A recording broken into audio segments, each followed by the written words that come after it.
திமுகவோட சதிதான் ப்ரோ. முழுக்க முழுக்க இது டிஎம்கேவோட சதிதான். சக்தியோட வேலையை காமிக்குது. இது என்ன சக்தி வேலையை காட்டினாலும் தூய சக்தி தான் ஜெயிக்கும். எங்க அண்ணனை என்ன பண்ணாலும் அவங்க தோக்கடிக்க முடியாது. அவர் தான் ஜெயிப்பாரு இந்த வருஷம். அவர் இப்போ வந்து அவங்க ஒய்ஃப் டைவர்ஸ் கொடுத்துட்டாங்க அப்படின்னா அவர் முடங்கி கேட்டிங்களா ஸ்பீச்? ஒண்ணுமே பண்ண முடியாது. என்ன பண்ணாலும் சரி எங்க தளபதி தெருக்கி விட்டாங்க 2 கேர்ள்ஸ். எங்க அண்ணன் தான் ஜெயிப்பாரு. அவனுக்கு என்ன வேணாலும் குடிக்காரன் அடிக்கட்டும். ஒரு கொடுக்க முடியாது. அவங்க எங்க அண்ணன் தான் ஜெயிப்பாரு. அவருக்கு தான் ஓட்டு. என் ஃபேமிலியிலே கிட்டத்தட்ட 40 ஓட்டு இருக்கு. 40 ஓட்டு. இதெல்லாம் ஒரு மேட்டரே கிடையாது. அடிச்சு வரக்க விட்டு அண்ணனுக்கு வேற பொண்ணை கட்டுங்க அப்படின்ற அளவுக்கு ஓட்டு. மீம் ஒண்ணு பார்த்தேன். அப்போ ஃபர்ஸ்ட் வந்து ஒரு கேரக்டர் வந்து கடத்தி வச்சிருக்காங்க. அவங்களோட ஃபேஸ் வந்து காட்டுறாங்க. அவங்க வந்து ஃபர்ஸ்ட் ஒய்ஃப். நீங்க பார்த்துருப்பீங்க. பக்கத்துல வந்து இன்னொரு ஆக்ட்ரஸோடைய ஃபேஸ் போட்டு விட்டு இவருடைய சன் வந்து சித்தி சூப்பரா இருக்காங்க அப்படின்னு சொல்ற மாதிரி அப்படியே போட்டு தாளிக்க ஆரம்பிச்சிருவாங்க. கிடைச்சா நம்மளுக்கு சொல்லவா வேணும், போட்டு வதக்குவாங்க. ஐ அப்ரிசியேட் அப்படின்னா நான் எதை சொல்லுவேன் அப்படின்னா, அண்ணாமலை அவர்கள் பேசினாரு. அதாவது கம்மியான வயசுல ஒரு எஜுகேஷன்ல ஒரு பவர்ல போய் ஒரு இடத்துல உட்கார்றது இருக்கு இல்லையா, அது வந்து கண்டிப்பா வந்து அது ஒரு எப்படி சொல்றது, ஒரு டெடிகேஷன் இருந்தால் தான் அது முடியும். அதுக்குள்ள சில பல குறைபாடுகள் அது இது பொலிட்டிக்ஸ் ரிலேட்டடா என்னதான் பேசியிருந்தாலும் இன்னும் ஒரு சில விஷயங்கள்லாம் ரொம்ப டீட்டெயிலாலாம் பேசி ஒரு சில வீடியோஸ் இருக்கு. அப்படிலாம் இருந்தா கூட நீட்டா வந்துட்டு அது அவருடைய தனிப்பட்ட வாழ்க்கை. இது வந்து அரசியல். அவங்கள நான் எப்படி அப்ரோச் பண்ணுவேன் அப்படின்றத ஒரு டெலிவரி கொடுத்துருந்தாங்க. அதை பார்க்கும்போது வந்து எனக்கு என்ன தோணுச்சு அப்படின்னா, மனுஷன் டீசெண்டா சொல்லி புரிய வச்சுட்டாப்பல அப்படின்னு. நான் இதை தான் அஸ்திரமா எடுப்பாங்க அடுத்து அடுத்து அடுத்துன்ட்டு. இங்க போய்கிட்டு இருக்க வீடியோ பாருங்க, கை குழந்தைய வச்சுட்டு பேசிட்டு இருக்காங்க. எந்த அளவுக்கு இருந்தா ஒண்ணுமே பண்ண முடியாதுன்ற அளவுக்கு வந்து அவ்வளவு ஒரு ஃபோர்ஸா போய்கிட்டு இருக்குது. இது வந்து எப்படின்னா, மக்கள் வந்து ஒருத்தர் மேல அன்பு வச்சுட்டாங்கன்னா அவங்களுக்காக என்ன வேணாலும் பண்ணுவாங்க அப்படின்ற அளவுக்கு போய்கிட்டு இருக்கு. இவங்க இன்னும் பிடிச்சிக்கிட்டு அது இதுன்ட்டு ஒன்னொன்னா எடுக்கிறதெல்லாம் பார்க்கும்போது கொஞ்சம் காமெடியா தான் இருக்கு. அது அவங்களுக்கு வந்து லேட்டா தான் தெரியும். என்னடா இன்னைக்கு என்ன டாபிக் அப்படின்னு கேட்டீங்கன்னா, ஒரு டாபிக் இல்லை. அப்படியே ஜாலியா நிறைய வீடியோஸ்லாம் பார்த்தேன். அந்த மென் வில் பி மென் சொன்னேன் இல்லையா, அதோடைய பார்ட் மாதிரி ஸ்போர்ட்ஸ் பிளேயர்ஸ் ஃபுல்லாவே வந்து ஒன்னொன்னும் ஒரு குட்டி விபத்துன்னு வச்சுக்கலாம். அது ஏற்பட்டவுடனே அவங்க அதுக்கு பதிலுக்கு என்ன பண்றாங்க அப்படின்ற மாதிரி. ஒருத்தர்லாம் கேமராவில் இருக்கிற லென்ஸை பிடிங்கிட்டு போறாரு. அவர் வாலிபால் பிளேயரா என்னன்னு தெரியல. அது வந்து இந்த மென் வில் பி மென் சொன்னேன் இல்லையா, அதோட தான் இதை நம்ம சேர்க்கணும் அப்படின்னு ஃபீல் ஆச்சு. அதுக்கப்புறம் ஒவ்வொன்றா பண்ணும்போது ஒரு சூப்பரான டென்னிஸ் பிளேயர். அவங்க ஒரு பந்து பட்டுருச்சு, அவங்களுக்கு ஒரு ஆள் இருப்பாங்க இல்லையா அப்படின்னு அவங்க வேகமாக போயிட்டு கண்ணத்தை தடவி விட்டு அதுக்கு நல்லா விசாரிச்சு அவங்க அதை ஃபீல் பண்றாங்க. அவங்க ஒரு பொசிஷன்ல இருந்தா கூட. அப்புறம் ரொனால்டோ அவங்களுக்கு போயிட்டு இதுல டாப் பிளேயர் ஃபுல்லாவே இந்த மாதிரி நேரத்துல என்ன பண்ணியிருக்காங்க அப்படின்றது பார்க்கும்போது ரொம்ப சூப்பரா இருந்தது. இப்படிதான் இருக்கணும், கொஞ்சமாவது கருணை இருக்கணும் இல்லையா, அது இல்லைன்னா அது நல்லா இருக்காது. அன்பு தானே எல்லாமே அப்படின்றது. அதை பார்க்கும்போது நான் வந்து ஃபீல் பண்ணேன். எப்படி அப்படின்னா, நிறைய வீடியோஸ் எனக்கு புது வீடியோஸ் பார்க்குற சான்சஸ் நிறைய கிடைச்சிது. நான் சொன்னேன் இல்லையா, அந்த ஆர்டர் படி நிறைய பேர் ரொம்ப ஒஸ்டா பண்ணியிருக்காங்க. சண்டைக்கெல்லாம் போயிருக்காங்க. ரெட் கார்டு காமிச்சது எல்லோ கார்டு காட்டுவாங்க இல்லையா ஃபுட்பால் கிரவுண்ட்ல. அப்போ ரெஃப்ரிய அம்பேர் அம்பையர் ரெஃப்ரி தான். ஏன்னா அதோட விளக்கம் என்னன்ட்டு முன்னாடி சின்ன பேர்ல படிச்சது. ஒரு விஷயம் நடக்கும்போது நின்ன இடத்துல இருந்துட்டு பண்ணாங்கன்னா அவங்க அம்பையர். கிரிக்கெட் கிரவுண்ட்ல நிக்கிறாங்களா அவங்க. ஏன்னா 2 பேரும் நடுவர் தானே அப்படின்னு சொல்லக்கூடாது. ரெஃப்ரின்றவங்க வந்து அப்படி போயிட்டு வருவாங்க எல்லா இடத்துக்கும். ஸோ இதை வச்சு தான் அதோட பேர் டிஃப்ரெண்ட்டு எனக்கு ஸ்கூல்ல சொல்லி கொடுத்த ஒரு ஞாபகம். எங்கள் teacher 7th standard Mallika teacher சொல்லி கொடுத்த மாதிரி என்னோட பிரெயின்ல இருக்கு அந்த விஷயம். ஸோ இப்போ என்ன அப்படின்னா, அப்போது சொன்னாங்கன்னு நினைக்கிறேன். அதனால ஏதோ நியூஸ்ல இப்படி ஒன்று வந்திருக்கு, இதுக்கு தான் விளக்கம் அப்படின்னு கொடுத்த மாதிரி எனக்கு ஒரு ஞாபகம். சரி, ஓகே, இப்போ நம்ம கதைக்குள்ள போகலாம். அப்போ இந்த மாதிரி நிறைய ஸ்போர்ட்ஸ் பிளேயர் ஃபுல்லாவே இப்படி டேமேஜ் பண்ணும்போது அதில் சில பிளேயர் ஆண்கள் இவ்வளோ விஷயங்கள் பண்ணியிருக்காங்க அப்படின்ட்டு நிறைய பார்த்தாங்க. எனக்கு பர்சனலாக வந்து உசேன் போல்ட் வந்து ஒருத்தவங்க வேகமாக வந்து இடிச்சுவாங்க. அதுக்கு அவங்க வந்து அந்த சின்ன சைக்கிள் மாதிரி ஸ்டாண்டிங் சைக்கிள் மாதிரி அப்படியே போயிட்டு இருக்கும் இல்லையா, அதுல இவங்க பார்க்காம வேகமாக இடிச்சு அது ஒரு பெருசா அடிபடுற மாதிரி ஒரு இது காட்டியிருப்பாங்க. அந்த டயத்துல வந்து அவர் எதுவுமே கோவப்பட்டிருக்கவே மாட்டாரு. அவங்கள தூக்கி விடுறது அதுல தான் ஃபோக்கஸ் பண்ணியிருப்பாங்க அந்த மாதிரி. ஸோ அதெல்லாம் பார்க்கும்போது உள்ள வந்த உடனே தளபதி விஜய் ஒரு பக்கம் இவங்க என்னெல்லாம் பண்ணாலும் ஒன்றும் கிடையாது அப்படின்ற மாதிரி அது எப்படி போயிட்டே இருந்தது தோணுச்சு. சூப்பரா போட்டாங்க. ஃபேன்ஸ் பாருங்க, டேட்டு டைமோட போட்டுட்டு இருக்காங்க. நான் உங்களுக்கு இதை காட்டுறேன். சத்தியமா சொல்றேன். இப்படி ஒரு மெசேஜ் இருக்குன்னு வைங்களேன், அப்படியே நகட்டுறேன். சரியா? சர்ச் பார்ல எதுவுமே இருக்காது. என்னோட சர்ச் பார் பாருங்க, எதுவுமே இருக்காது. எதுவுமே போட்டு தேடலை. எதுக்கு சொல்றேன் அப்படின்னா, இப்போ வந்துருக்கு இல்லையா, டேட் வைஸா இதை நான் வாசிக்கிறேன். அண்ணா நீ கவலைப்படாத அண்ணா, நான் அங்கே இருக்கோம். சரியா? ரீடு மோரில் என்ன இருக்குன்னு உள்ள பார்க்குறோம். தளபதி விஜய், இதெல்லாம் கீவேர்டு இருக்கு, அது கீழே பாருங்க. 27 டைம்லைன் அண்ட் தளபதி விஜய் அப்படின்னு போட்டு விட்டு தரமான ஒரு மீன் சொல்லலாம். இதை ஏன் நான் மீன் சொல்றேன்னா, எந்த அளவுக்கு நோட் பண்ணிருக்காங்க அப்படின்றது. அக்டோபர் 27 ஃபர்ஸ்ட் மாநாடு வீரவாண்டி, செப்டம்பர் 27 அறுபது போட்டு வச்சுக்கலாம். டேட் வைஸாக நீங்கள் கரெக்டாக கூட பார்த்துக்கோங்க. டைகா ஃபேன் வச்சுக்கோங்க. October 27 victims met in Chennai. November 27 Sengottaiyan join டிவிக்கு. December 27 Jananayagan audio launch.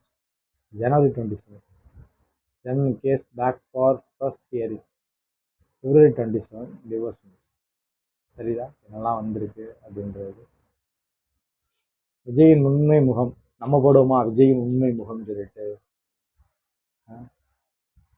ஒரு ப்ரூஃப் கூட காட்டுறேன். விஜயின் உண்மை முகம் போட்டிருக்காங்க. எல்லா ஹீரோயினும் இது வரைக்கும் என்ன சொல்லியிருக்காங்க அப்படின்ட்டு. சூப்பரா இருக்கும் இந்த வீடியோ, உங்களுக்கு ரொம்ப பிடிக்கும்.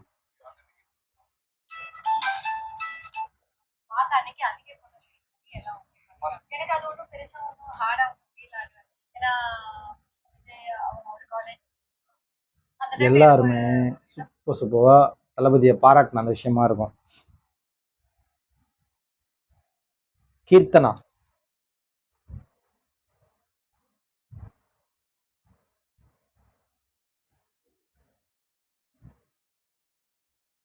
I feel very happy. எந்த ஹீரோன்னு சொல்றீங்களா?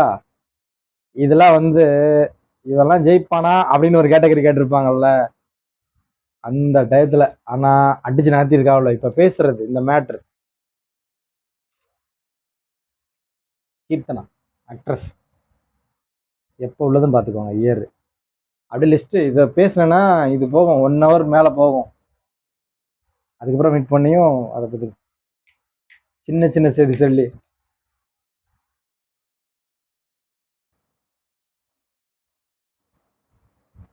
அவங்க யாருன்னா யுவராணி அவங்க பேர்.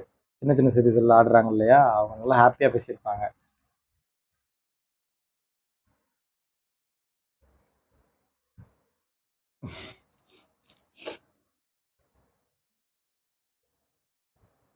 அப்போ உள்ளதுதான். அப்படியே அமைதியாக உட்காந்துருப்பாரு. இவர் வந்து இப்போ என்ன பண்ண போறாரு, இவருக்கா நடிக்க தெரியுமா ஆட தெரியுமா அந்த ஒரு மைண்ட் செட்ல இருந்து பார்த்துட்டு இங்கே வந்தவொடனே செம்மையா பண்ணுவார்ல, ஸ்டன்னா இருக்கிறதுன்னு.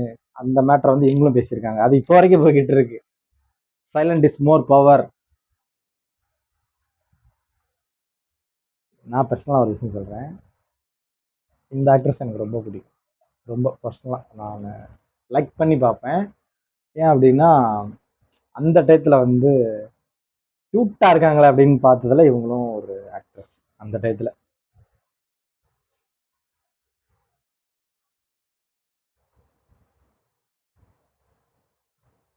சீன்ஸ்லாம் எனக்கு வந்து ஈஸியாக இருக்கும். பட் சாங்ஸில் டான்ஸ் மட்டும் எனக்கு கொஞ்சம் ரிஹர்சல் எடுக்கணும், ப்ராக்டிஸ் பண்ணணும். ஒரு 5-6 டேக் போகும். அந்த மாதிரி ஷேர் பண்ணியிருக்காங்க இதில்.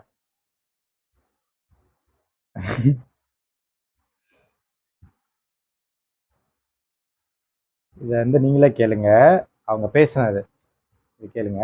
அப்புறம் தான் எனக்கு டேக்ல ஓகே பண்ண முடியும். பட் ஆனா விஜய் அந்த மாதிரி இல்ல, அங்க உட்காந்துட்டு அப்படியே ரொம்ப கேஷுவலா பாக்குற மாதிரி பாத்துட்டு இருப்பாரு. அப்போவே சீன் அந்த சாங்ல ஷார்ட் வரும்போது பார்த்தா அவரே ஓகே பண்ணிடுவாரு. எனக்கு உண்மையிலேயே அதிசயமா இருக்கும், ரொம்ப ஆச்சரியமா இருக்கும். அது வந்து அவரோட இன்வால்வ்மெண்ட் அந்த அளவுக்கு இருக்குன்றது. தெரிகிறதா? இப்ப கேளுங்க. அவதூறு பரப்பிட்டுறீங்களா? அதுக்காக உங்க அண்ணன் பண்ணவே இல்லடா அதாவது அப்படின்னா வருவீங்க. எவிடன்ஸ் இருந்தால் எடுத்து விடுங்க, பார்க்கட்டும். ஆடியன்ஸு மக்கள் பார்க்கட்டும். அப்படி இருந்தாலும் அவர் தான் ஜெயிப்பார். சரியா? என்ன நடக்குதுன்னு தெரிலன்ட்டு ஒரு மாதிரி ஃபேன்ஸ் ஃபுல்லாக ஓட்டு போட மாட்டாங்கன்னு நினைக்கிறீங்களா? மக்களே ஃபுல் சப்போர்ட்ல இருக்காங்க. இந்த வார்த்தையை கேளுங்க, ரொம்ப இம்பார்ட்டன்ட். சீன் அந்த சாங்ல ஷார்ட் வரும்போது பார்த்தா அவரே ஓகே பண்ணிடுவாரு. எனக்கு உண்மையிலேயே இதுக்கு அடுத்து வர்றது ரொம்ப முக்கியம். என்ன ஃபீல் பண்றாங்க அப்படின்றது. அது கேட்கக்கூடாதுன்னு நான் என் வாய்ஸை விட்டேன். இப்போ இது கேட்கணும். ரியாக்ட் பண்ணது எனக்கு ரொம்ப பெருமையாகவும் சந்தோஷமாகவும் இருக்கு. அவ இப்போ வந்து இந்த அளவுக்கு ஒரு நல்ல ஒரு டாப் லெவல்ல நல்ல பொசிஷன்ல இருக்காரு. அது அவரோட விடாமுயற்சியும் அவரோட தானே. கேக்குதா? ஏன்னா இது நான் பார்த்துட்டேன், இன்னும் நிறைய கிளிப்பிங்ஸ்லாம் இருக்கு, உங்களுக்காக ஸ்பெஷலாக வரும்.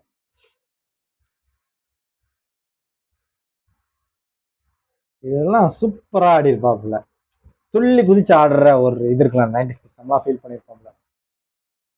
யாரை சொல்ல தெரியுதா? சிங்காரு சின்னைக்கு யாரு? நம்ம சங்கவி தான். ஐயோ செம்ம ஆக்ட்ரஸ்.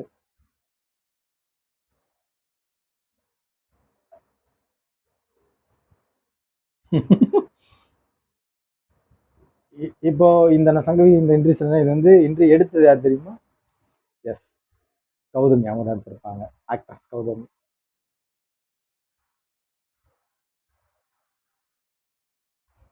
அதுக்கப்புறம் பேசுனது, அந்த ஆக்சிடென்ட் இதில் பேசியிருப்பாங்க போல, அதெல்லாம் ஷேர் பண்ணியிருக்காங்க அந்த இதில்.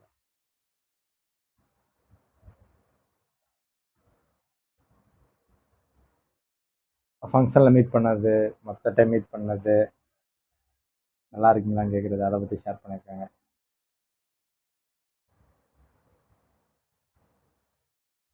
அது மட்டும் இல்லை, அடுத்த ஆக்ட்ரஸ் சுவாதி. திங்ஸ் வேணால் சொல்லுங்கள், தனியாக ஒரு இது இருக்குது, போட்டு விடுவோம். எல்லா ஆக்ட்ரஸும் நான் சொன்னேன்ல, சும்மா ஒரு லைட்டாக தான் போட போகிறேன்.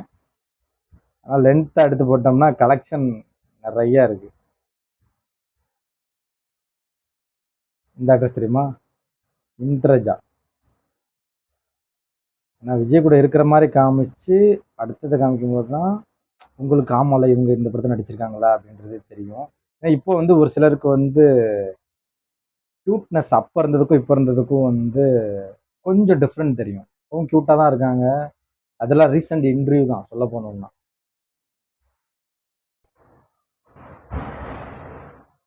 எல்லா ஆக்ட்ரஸும் சூப்பராக பேசின கலெக்ஷன் விடுவோமா? என்னோட ஃபேவரட்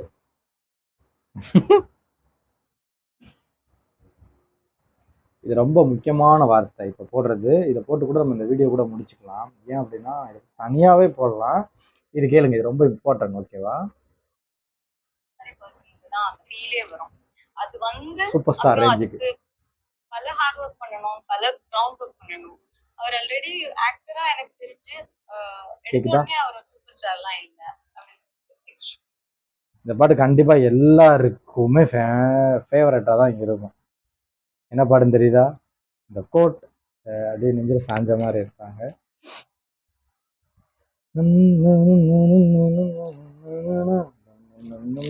அப்படின்னு போகும். சூப்பரா இருக்கும். ஓகே, இந்த வீடியோவை இதோட முடிச்சுக்கலாம். நம்ம அடுத்த சூப்பரான வீடியோவில் கண்டினியூ பண்ணலாம். டாடா, பாய் பாய்.